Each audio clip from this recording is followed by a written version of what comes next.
નમસ્કાર, હું છું એન્કર અર્પિતા પટેલ. આપ જોઈ રહ્યા છો ન્યૂઝનેપ ચેનલ. ન્યૂઝનેપ ચેનલમાં દર્શક મિત્રો આપનું હાર્દિક સ્વાગત છે. ધંધુકા એડીસી બેંક દ્વારા 5મા દિવસે પણ અવિરત છાશ વિતરણ. ડિરેક્ટર અનિરુદ્ધ સીપીડી ચુડાસમાની ઉપસ્થિતિમાં સેવા કાર્યને મળ્યો વધુ વેગ. કાળઝાળ ગરમી વચ્ચે લોકોને રાહત મળે તે હેતુથી ધંધુકા એડીસી બેંક દ્વારા ચાલી રહેલા છાશ વિતરણ કાર્યક્રમનો આજે 5મો દિવસ સફળતાપૂર્વક પૂર્ણ થયો હતો. બેંકના ડાયરેક્ટર અનિરુદ્ધ પીર ચુડાસમા જાતે ઉપસ્થિત રહી લોકોને છાશનું વિતરણ કર્યું હતું. ચેરમેન અજયભાઈ પટેલ તથા ડાયરેક્ટર અનિરુદ્ધ પીર ચુડાસમાના માર્ગદર્શન હેઠળ એડીસી બેંક દ્વારા વિવિધ સામાજિક અને સેવાકીય પ્રવૃત્તિઓ સતત હાથ ધરવામાં આવી રહી છે. 5 દિવસથી અવિરત ચાલી રહેલા છાશ વિતરણ કાર્યક્રમમાં મોટી સંખ્યામાં લોકોએ લાભ લીધો હતો અને ગરમીમાં ઠંડકનો અનુભવ કર્યો હતો.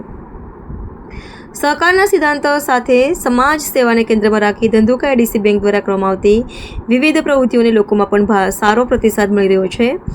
આજે યોજાયેલા છાશ વિતરણ કાર્યક્રમ દરમિયાન ઉપસ્થિત લોકોએ બેંકની આ માનવતાભરી પહેલને બિરદાવી હતી. Reporter CK Barad.